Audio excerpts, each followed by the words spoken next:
Test, test.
Mr. Secretary General, Mr. President, Excellencies, ladies and gentlemen, I have the great pleasure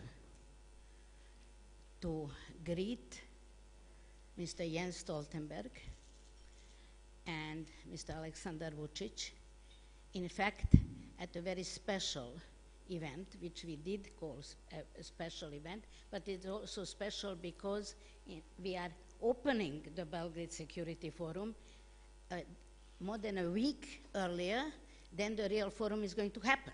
So, of course, we managed to confuse a lot of media with when, what are we doing. Well, this is a special event of the Belgrade Security Forum, and we are using the opportunity that the Secretary General of NATO is visiting Serbia and to have this conversation with the two of them in order to, in fact, enhance the basic idea. Belgrade Security Forum was founded 8 years ago. 7 years ago, this is the 8th forum.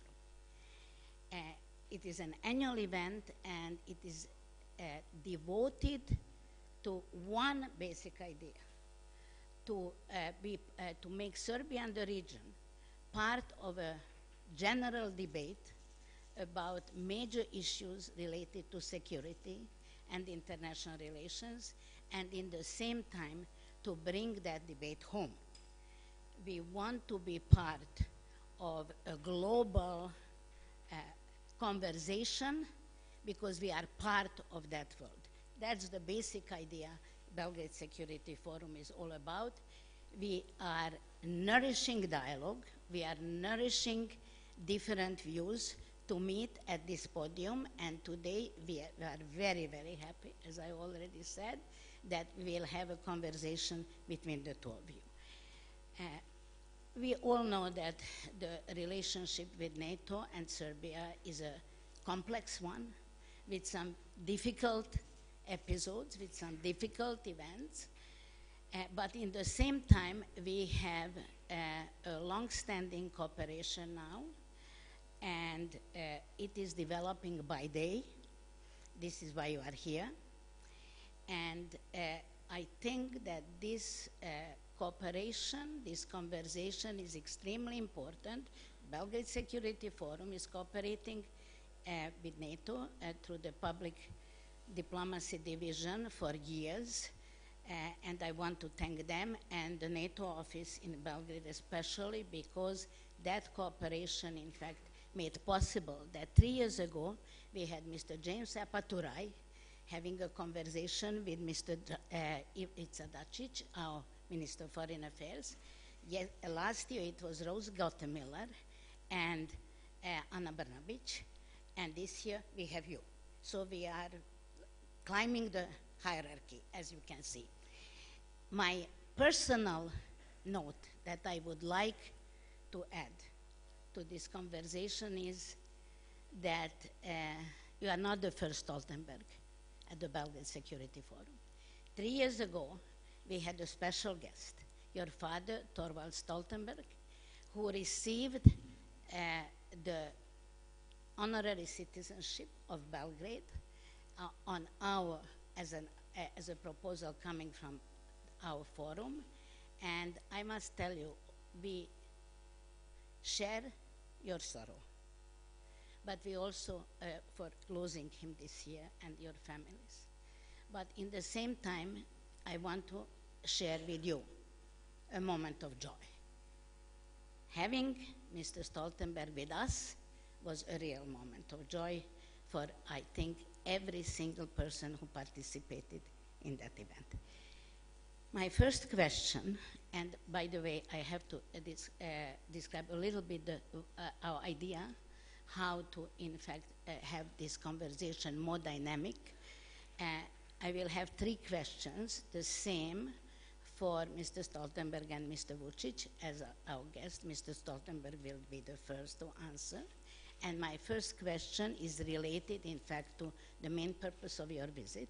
You just came back from the exercise, very important exercise, bringing, in my opinion, a new input, a new picture to the Serbian audience about NATO-Serbia cooperation, and I would like to hear your first impressions of the exercise. My impressions about the exercise are very good, but before I say some more words about that, let me just thank you for your kind words about Torvald, my father. As you know, he was a very devoted friend of this region of Serbia, and he was extremely honored when he received this honorary citizenship of Belgrade. And actually I have learned a lot from him because he taught me the importance of having friends in many places in the world, but especially that we maintained our very close relationship as a family to Belgrade and to Serbia, because as many of you know, I spent my childhood here in Belgrade in the 1960s. Then the exercise. The exercise is very important for at least two reasons. One is that we are strengthening the capacity of Serbia, of NATO allied countries, of partner countries, almost 40 countries, around 2,000 personnel, to work together in addressing natural disasters, the consequences.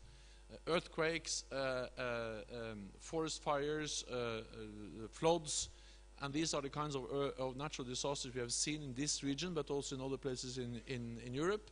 And with climate change, we also need perhaps to prepare for even more of these kind of natural disasters, at least some of them. So it is important to bring countries together, enable them to work together across borders, but also to bring military and civilian capabilities together, personnel, equipment, so they really can mobilize the full capacity or the full strength of societies when they respond to natural disasters. So that's the first reason why this exercise is important. But the second reason is that it shows that NATO and Serbia are working together, that we are strengthening our partnership. And I think the best way to show that we are good partners is not through speeches. President Vučić and I, we are able to speak for a long time, both of us, and we are good friends. But of course, the speeches are important, but even more important are actions on the ground, and the exercise shows that when we speak about partnership, Serbia, NATO, it's not only words, but actually also deeds, and therefore I'm extremely glad to be here together with the President and to open the exercise together with him. Thank you. Mr. Vučić. Thank you. First of all, once again, wanted to say that Jens Stoltenberg, as the Secretary General of NATO, is very welcome to our country, and he personally is a true friend of Serbia, and there are no doubts about it. You mentioned Torvald Stoltenberg, and I was honored and privileged to meet him in his apartment in Oslo, and will never forget it, because during that meeting I learned a lot about public diplomacy and possible future steps of Serbia regarding regional crises and how to maintain peace and tranquility in the region. Once again, today's exercise, it was really important. I saw it for the first time. I saw for the first time many things, to tell you the truth. It's something very concrete, you know. I'm not well known about the content of all these words, interoperability and, you know, all these expert words. But today we saw how our people from an entire region and Europe-wide, even worldwide, can be helpful to each other in a very difficult and under the very difficult circumstances regarding forest fires, floods, car accidents and everything else. And we saw it in a very concrete terms, and as a matter of fact, it helped us a lot to realize what we as a Serbia need to do in the future, what we should, how we should, and what we should do regarding the new equipment for our forest fires or for our guys that are saving lives in the different car accidents, you know. And at the same time, what was the most important all those 2,000 people from 38 countries, they were living together for several days, they were learning from each other, they were creating friendship between themselves, and thirdly, which is maybe the most important, for the first time, some of our people learned how you can use artificial intelligence, how we can use science for peace and security. That's the name of a program that we have with NATO, because people mainly think that we have, that when you speak to NATO, it's always about, I don't know, F-16 or what kind of tanks. No, it's about something more important. And for the first time, we realized that if we call someone in the region for help, for assistance, that we can immediately know where every single rescuer is, you know, and that's what we can do together. We couldn't do it so far, and now with NATO support, with their programs, with their plans, with this kind of cooperation, we can deliver it to our own citizens, and that's the real news for us. And these kind of concrete actions, as Jens said, they speak more than all our words. And I thought, and I saw for the first time, you know, people from Bosnia, they were all together from Republika Srpska and from the other part of Bosnia, Federation of Bosnia and Herzegovina. And they were all satisfied that they were here together. And we learned a lot from them. And I think that they learned something from our people. It will enable us to improve our deliverance in the future and to save more lives of an ordinary people. That's the main purpose. That's why I am very satisfied. And on the other hand, the visit of Jens has been always very successful, because he is very smart, in a way, politician, not only a professional as the main person of NATO. He knows how to send the very best messages to Serbian people.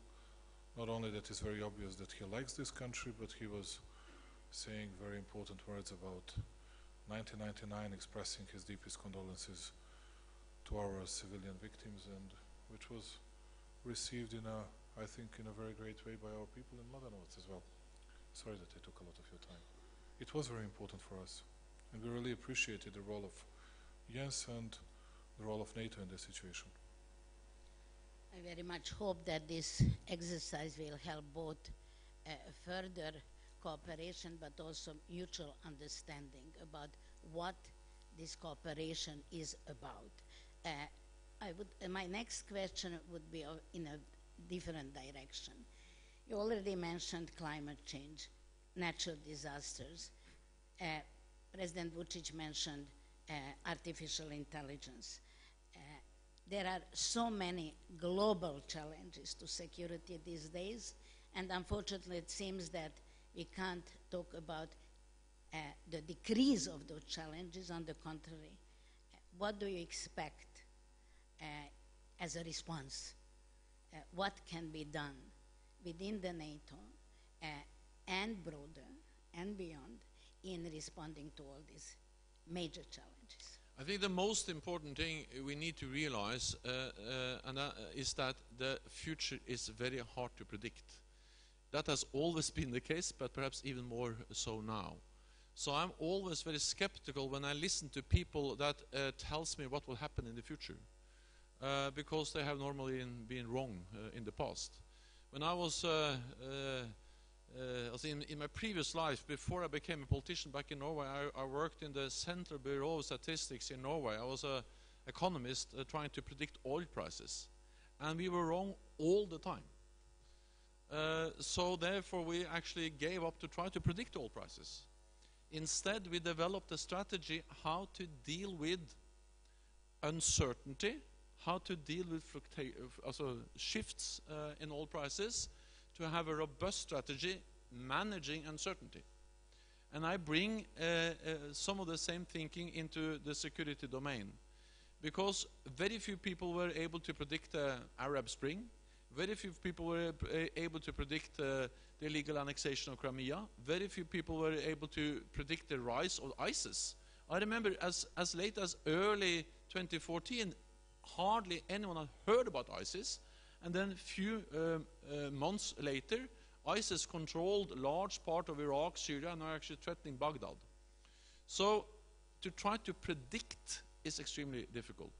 So what we have to do is to prepare for the unforeseen and be able to react quickly.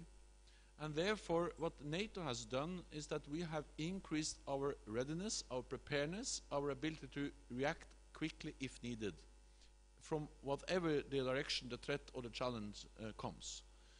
And we have done so partly by increasing the readiness of our forces, partly by strengthening our intelligence services, the way we work on intelligence, strengthening cyber, and also dealing with what we call hybrid threats. And we see all of these challenges at the same time. We see a more assertive Russia, illegally annexing Crimea. We see turmoil to the south, terrorism, ISIL, but we see also more and more threats and challenges within cyberspace. The last thing I will say about this is the following, is that one of the challenges we are faced with is that it's harder to distinguish peace from war or conflict from stability. There is a more blurred line. I grew up in decades after the Second World War, and in Norway, where I come from, we knew exactly when it started. It started the 9th of April 1940, and it ended the 8th of May. And it took place in some specific countries, in Norway, but not in Sweden. Now, it's very hard to say when did the war against ISIL start. It's hard to say when it ends, and it's actually hard to say exactly where it takes place. It takes place in Iraq and Syria, but also in Asia, in North Africa, and in cyberspace. So we have to accept that we also live in a time where we are faced with what we call below Article 5 aggressive actions. For instance, the use of a chemical nerve agent in UK, or cyber attacks against our democratic institutions, or hybrid warfare, as we saw in Crimea. So be prepared for the unforeseen, increase your readiness. That's the best way to prepare for the future. Thank you. Mr. President, how can Serbia ask Jens once again? And please ask him. I'm happy if you have a question. No, you should ask Jens once again about this, because we are too small, to discuss these global issues. What can I say about climate changes?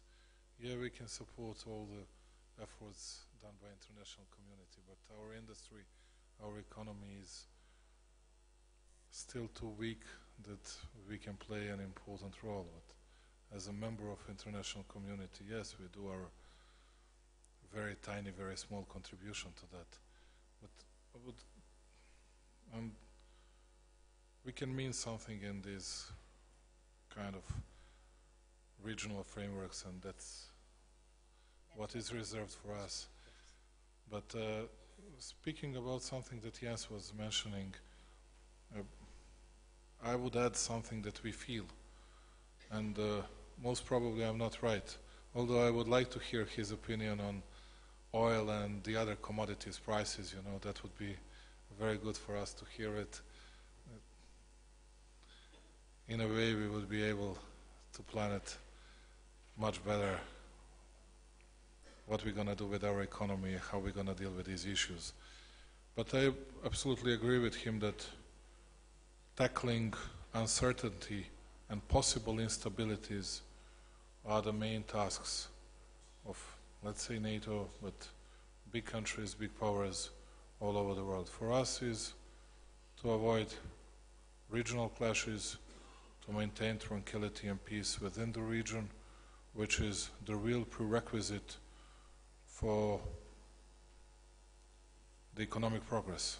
Otherwise, we wouldn't face it, and our citizens will be less and less satisfied. And in that sense, I see a lot of challenges in front of us in the future, and it would be great if I would be wrong, and Jens is right, we are very often wrong. I still have some concerns, and but anyway, I wanted to, what I said to Jens today privately or a few days ago, doesn't matter. There is something that I guaranteed him, and I guaranteed our citizens and an entire Europe and world as well. We'll do our best as Serbia. Absolutely will invest huge efforts into maintaining peace and tranquility, which means that we do know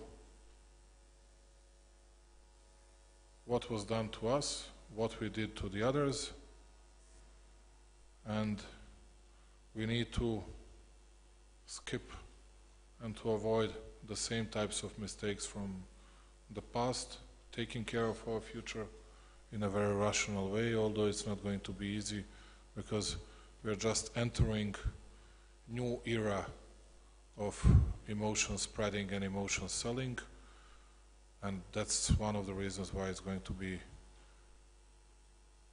a lot of situations deteriorated, not improved. But anyway, we'll do our best to carry on dialogue with Pristina Albanians. We'll do our best to establish better relationship with new Bosnian leadership. And I think that there is no doubt that we'll have to have better relationship with Croatia. That's something what we can contribute to. It's not big, it's not that important in a way that Jens was stressing about all the other big players. And one small thing would just add to everything that Jens was speaking about. I'm a bit afraid of the global situation because nobody's really listening to anyone in the world, and there is no real hierarchy in the world. Everybody is doing everything in accordance only with their own interests, and it's a bigger political mess than ever, although no one wants to admit it, no one wants to acknowledge it. But hopefully there are many responsible people that will take care of this kind of uncertainties and big challenges in the future and for the future. From our point of view and from our side, we'll do our best to not to create big headaches for big powers, but firstly and mainly and most importantly, not to create any sort of headaches to our own people, to secure our own people's future and to create better economic environment, to be able boasting ourselves of boosted economy, growth rates, better attraction of foreign investments, and that's something that's recently been reachable for Serbia, and hope that we're going to do it even in a much better way in the future. If I can just add an additional question to what you just said. In a number of regional panels, you mentioned the necessity to create a kind of a small, I dare to say, economic community within the region. Where are these efforts at the moment? Do you feel that there is more readiness than there was at the beginning of this debate? I'll do my best to be as brief as it is possible. I don't know whether Jens knew it or not, but I think that Telekom Serbia wanted to buy Deutsche Telekom shares, if I'm not mistaken, in Albania, and they had a very best bid, but the Minister of Telecommunications from Albania didn't agree on that because he was saying that Serbia was not very welcome in investing into that part of telecommunicating system in Albania. I'm going to speak to Edi Rama today or tomorrow, and hopefully we'll overcome the situation. But my most important political idea is to create unique market in an entire Western Balkan region. And not only that, it means that we should create very similar or almost the same subsidies and incentives, that we should have the same tax policies. That would attract a lot more investors into all our countries. Serbia today has 56% of overall investments in the Western Balkans. We would get more and they would get much more if we do so. And I will never give up on this, and I think that we'll be able to agree on this with Bosnia. So far we had only positive responses from Albania before this case, and Edi, he always agreed on this issue with us. I spoke recently with President Đukanović on this issue. I think that we'll get his support on this. I talked to Zaev, as I said recently, and then we'll have to do it with Pristina, and that's it. You know, it's something that will work much better for the sake and for the benefits of all our people in an entire region. That doesn't matter who provided or who started speaking about this idea. I think that Rama and I myself discussed that for the first time when we met each other, but it's good that it's recognized by European Union, and it's good that we can carry on our talks on this. That's the real future. That's what we need to do. Doesn't matter who's going to be a part of European Union within 5 years or 10 years, and who will need 20 years for that. Before that, we need to do something for our citizens, and that's something of the biggest significance for all of us. Thank you. Mr. Secretary General, you already mentioned several times during this last visit, the actual visit, some of the major regional challenges that President Vučić just addressed. Would you be so kind to tell us a little bit more how you see the region and how you see the challenges within the region and for the region?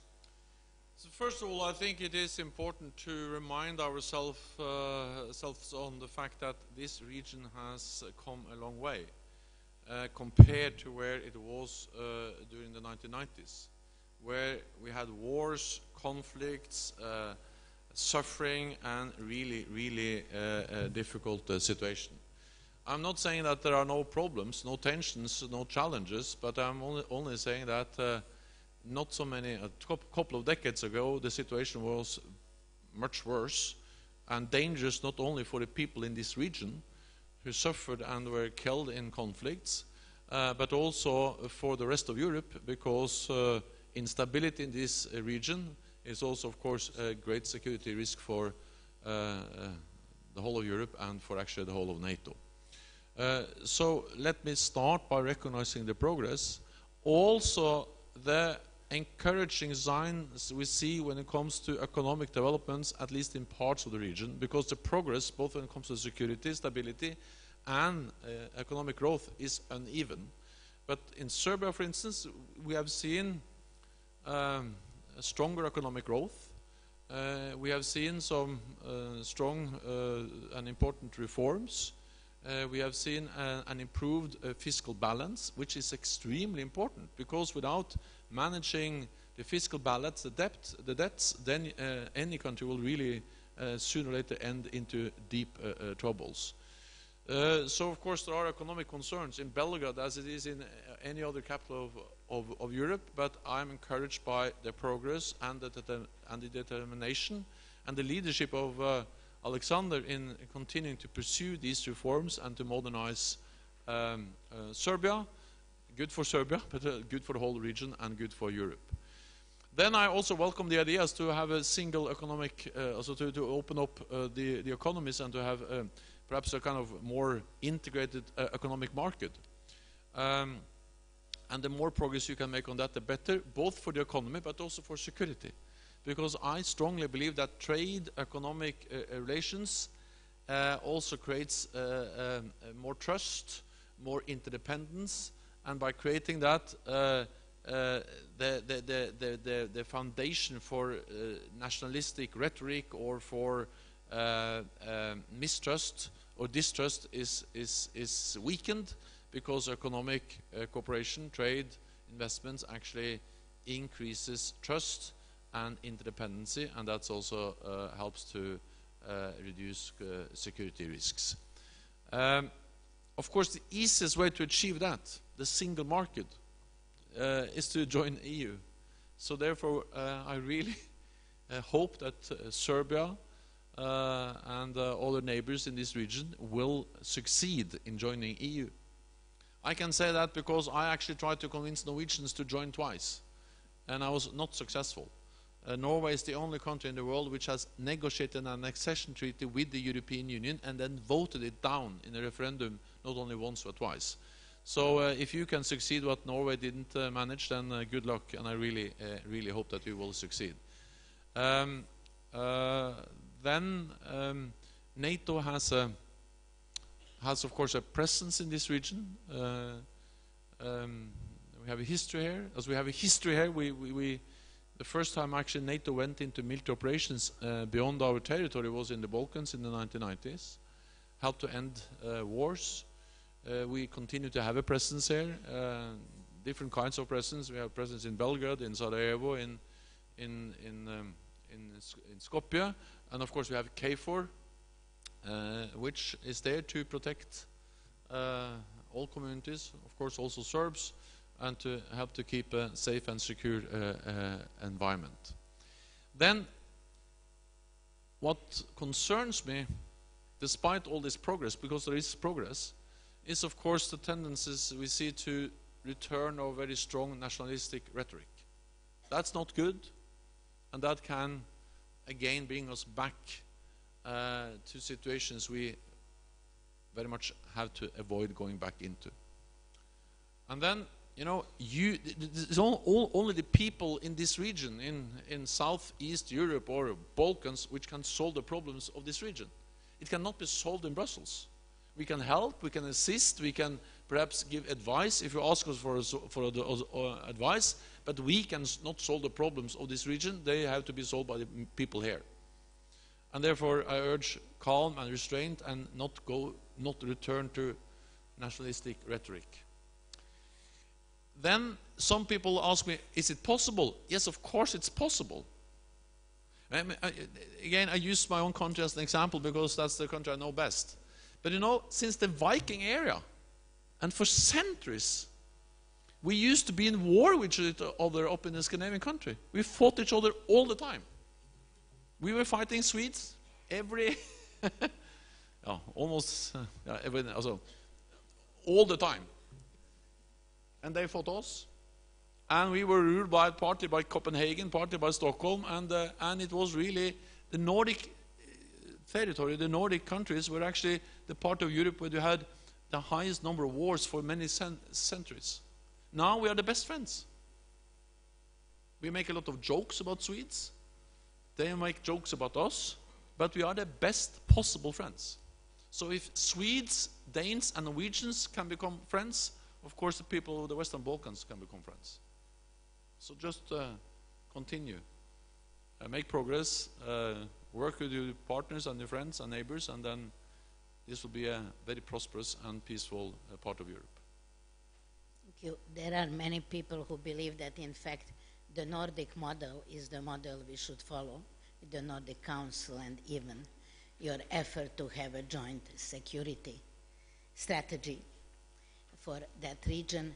Mr. President, would you like to comment? It seemed to me that you would. Yeah, there is only one problem. There are no jokes between Serbs and Croats, let's say. No jokes at all. But anyway, hopefully there would be a lot of jokes between us. There are several challenges in front of us. The biggest challenge, as it has always been, economic challenges we have already in a way taken care of.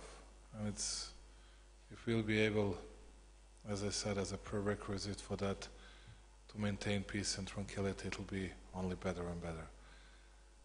Secondly, we have huge problem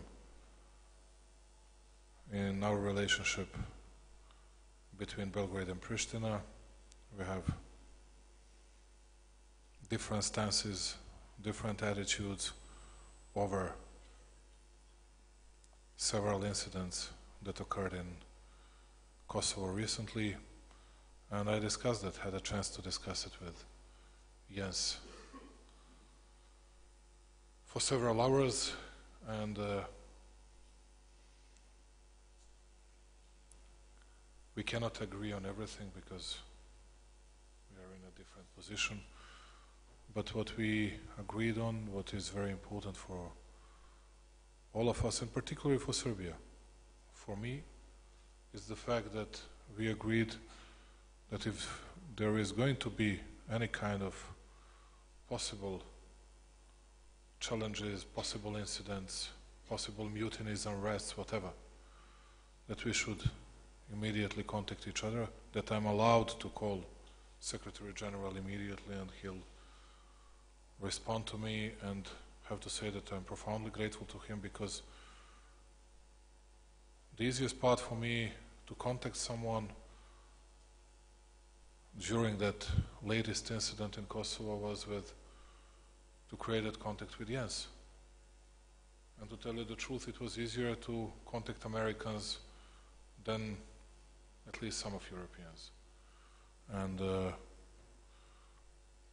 I'm very thankful to Jens that he was not hiding himself, as many people were doing so, because nobody wants to take responsible decisions, you know, when you face tough situations. But someone has to do it. Someone has to deal with difficult situations. Someone has to make decisions. Otherwise, we can lose everything within few moments.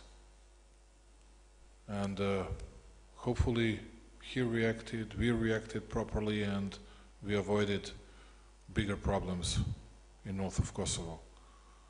Still, of course, we see differently the role of NATO in 1999. It's justified by our friend Jens in a different ways.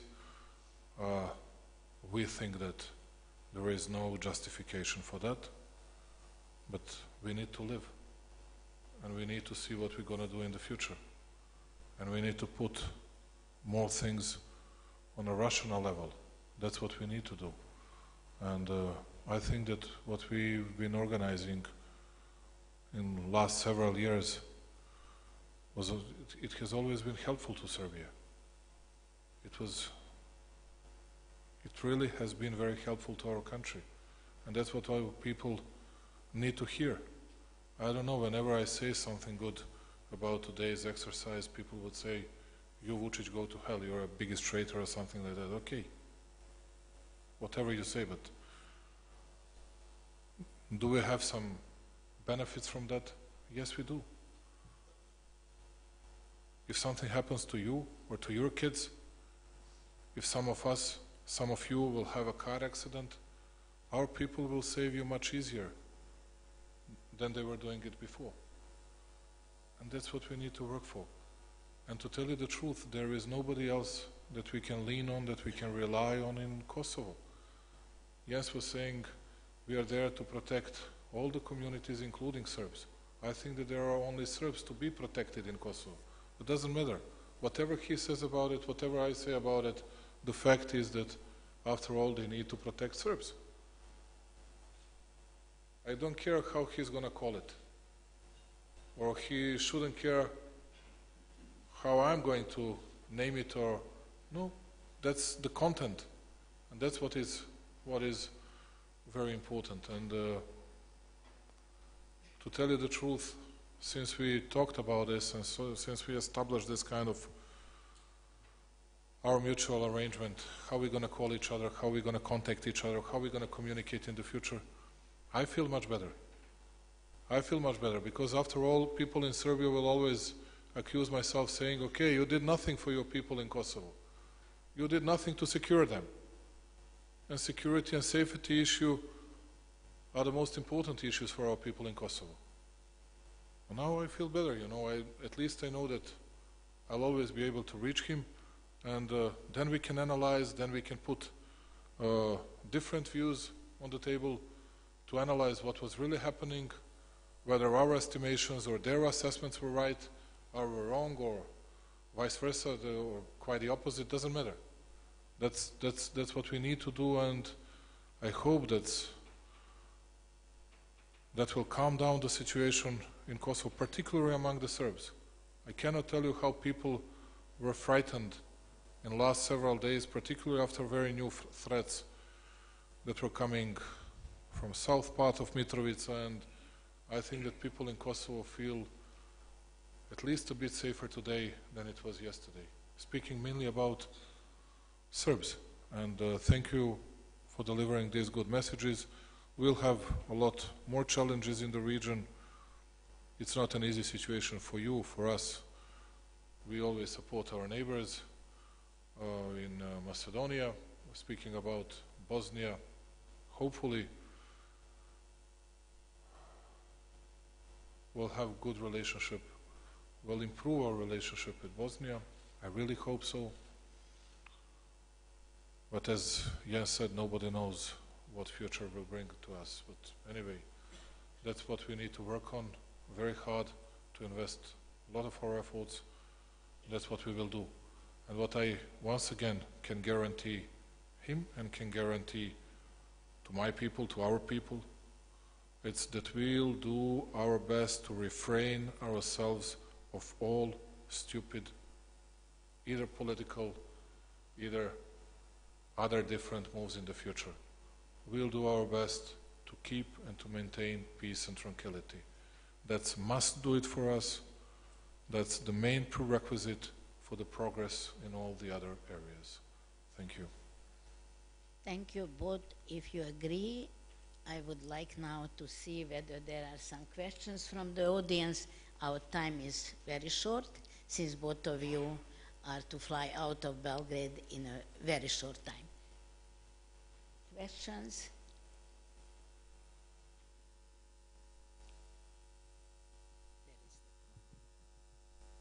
Hello, Jelena Mirić, Center for Euro-Atlantic Studies, Belgrade. First of all, huge congratulations to all organizers of this event.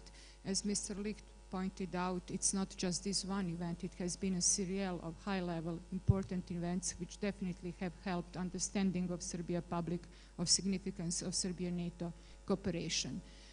Of course, I would like also to use this opportunity to commend President Vučić for some recent steps towards political West and NATO that somehow has fell below the radar of the global pundits who are discussing Serbia and the region recently.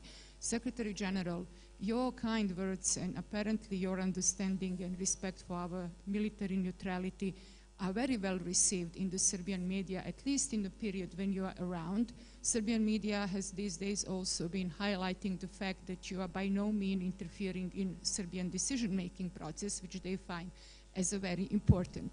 But there is a period when you leave Belgrade, another 360 years per year living in Belgrade. And during this time, I'm supposed all of you are fully aware, there are other trends going on in Serbia. From where I stand and from Center for Euro-Atlantic Studies stand to us the fact that indicted war criminals, even those who have actually committed and are sentenced for them, crimes in Kosovo, because of which NATO and the Western community were forced to undertake very unpopular measures, and radical ones are frequently on the national TVs, on TVs with national frequencies, which are public good, actually, of Serbia, and so on. There is another huge trend, 2 years of campaign of alleged epidemic cancer that is shaking Serbia, caused allegedly by the usage of depleted uranium. The narrative, the fake narrative, goes even further on.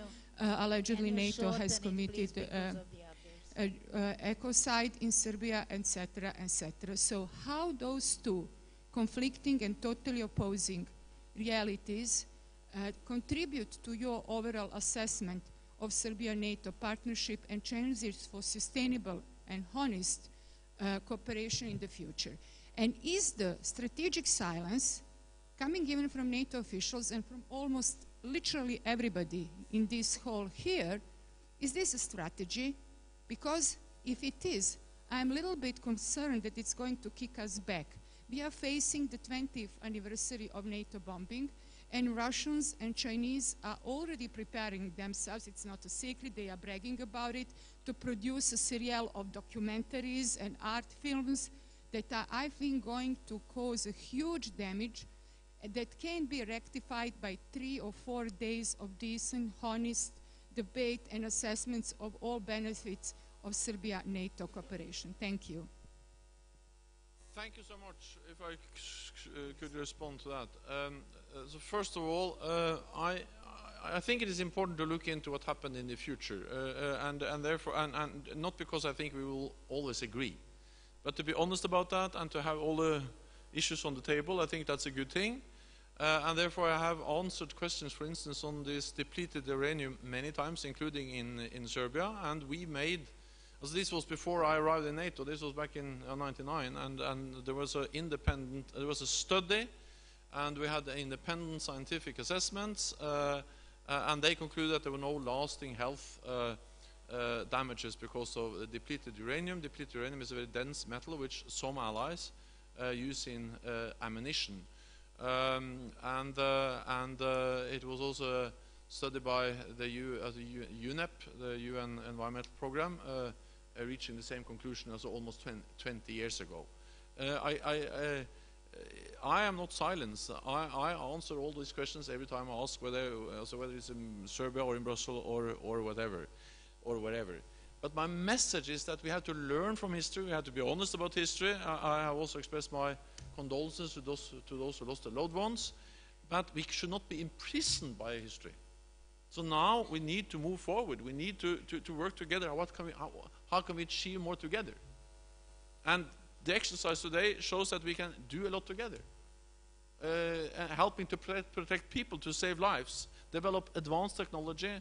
Aleksandar mentioned artificial intelligence, robotics, and so on, and make sure that rescue workers from Serbia can work together with rescue workers from Bosnia and from Norway and from UK or from the United States and many other countries.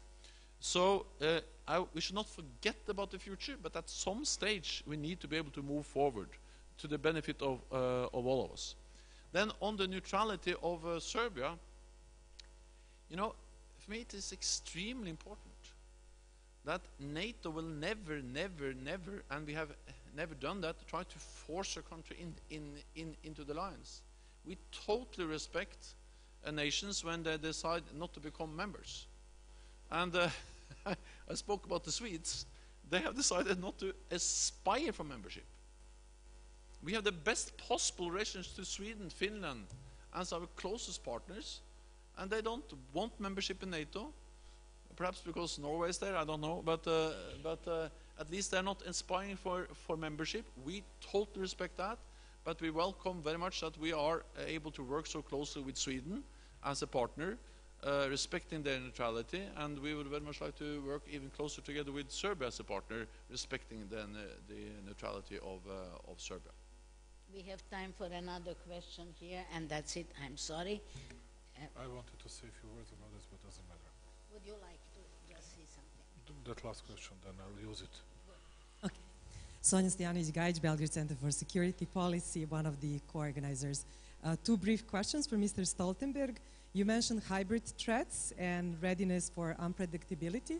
So I'm keen to know, are there also efforts to preserve democratic control over security sector in response to the hybrid threats in NATO, since NATO is a community of values and democracy is one of the values that are protected by the alliance. So how to balance readiness to respond to hybrid threats and protection of democratic control.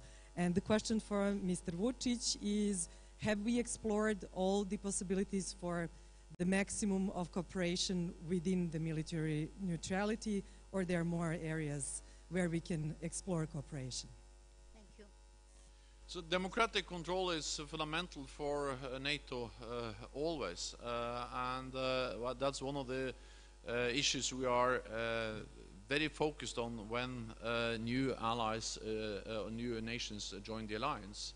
So when NATO has gone from 12 members back in '49 to when we were established to 29 today, democratic control over the armed forces has been one of the key criteria that has to be fulfilled to become a member of NATO. So, for instance, I worked closely with Montenegro, democratic control of the armed forces, but not only the armed forces, but also the security services in a transparent way is a key criteria to be able to join NATO. And of course, to uphold this also for NATO allies when they are members of the alliance is also key. I think it's absolutely possible to reconcile the need for democratic control with high readiness, because this is about making sure that we have clear rules of also guidelines and instructions for our armed forces, how to react, and also, of course, to report, and also make sure that the important decisions on when to deploy forces and so on has to be subject to political decisions. So for me, there is no contradiction between high readiness and democratic control. That's something which is absolutely possible to have at the same time. As I already said, we are in a final phase of regarding that IPAP between 2018-2020, and there are a lot of things to be done in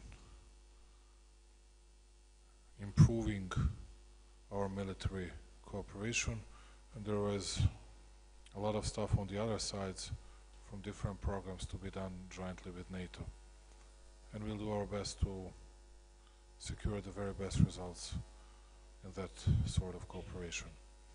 I wanted just to refer to something what was said by Jelena Milic, and it's not a response to her.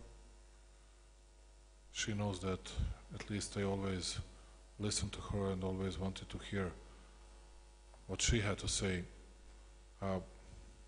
You see, in an entire region, we face a process, and it's not a process of improving our economic cooperation.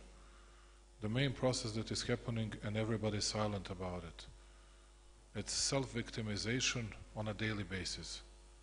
Wherever you go, doesn't matter which part of which country you take, you just listen about the crimes that were committed by the other sides 20, 30, 50, 70, I don't know how many years before this time and in the past. And when you face this situation, it's not always easy to respond it. And we do our best to refrain ourselves, which is not always the case, that we are successful, but we do our best to keep things on a very low level, not to respond, or when we respond, to respond properly. Is it always like I say? No, it is not. But at least we do our best to do it this way. Wanted to say something about war criminals that you mentioned, that they are appearing somewhere in the medias. Whatever you might say, some people serve their sentences, but at the same time, those people didn't become ministers, prime ministers, presidents, or our advisors, which has been the case throughout the region. And no one is saying that to any other countries and to all the other people, because some of them would find a formal reason to reply to the Serbs. They would say, okay, but you know, the other court, the higher court, denied that first-degree verdict, and now all of a sudden they all became nice guys. Well, you know, they unfortunately killed all 18 witnesses.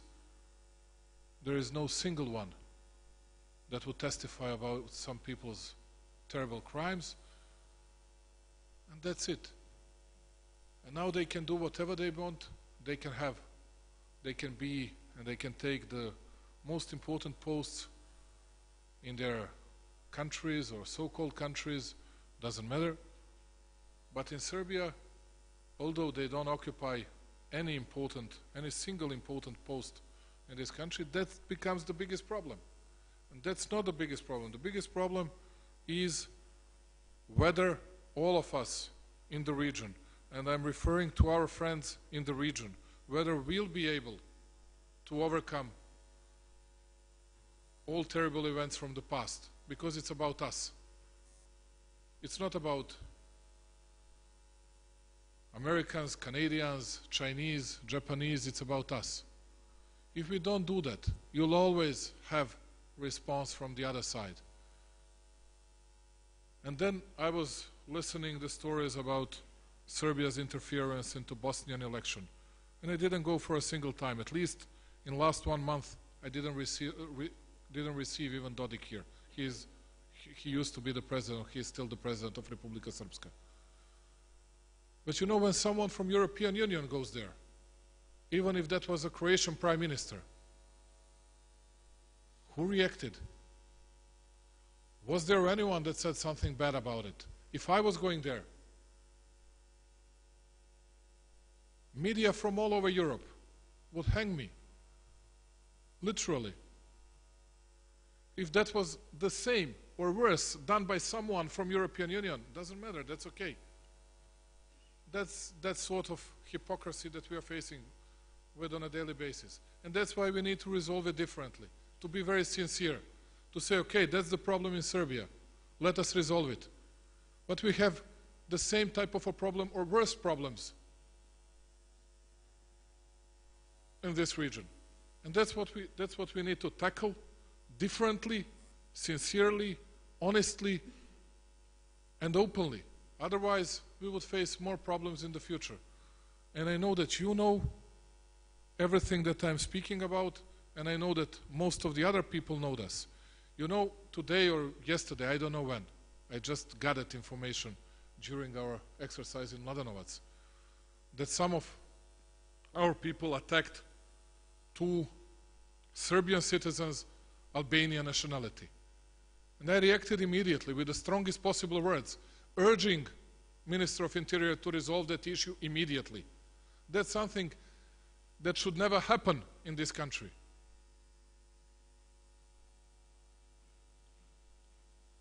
And I'm very sad that I'm leaving to Kazakhstan immediately after we finish this conference. Otherwise, I would go there visiting them. And that's my message to our people. You can be Albanian, you can be Hungarian, you can be Croat, you can be whoever you want. You have to be free and you have to feel free here in this country. And that's what we're going to do. And we're going to secure that environment. And you'll see that we'll find those bastards that were committing that kind of attack. But we need to see that from the other sides as well. We needed 10 days to see the reaction about the guys that were attacking Pupovac in Zagreb, and not to mention the other parts of former Yugoslavia. Sorry that I was,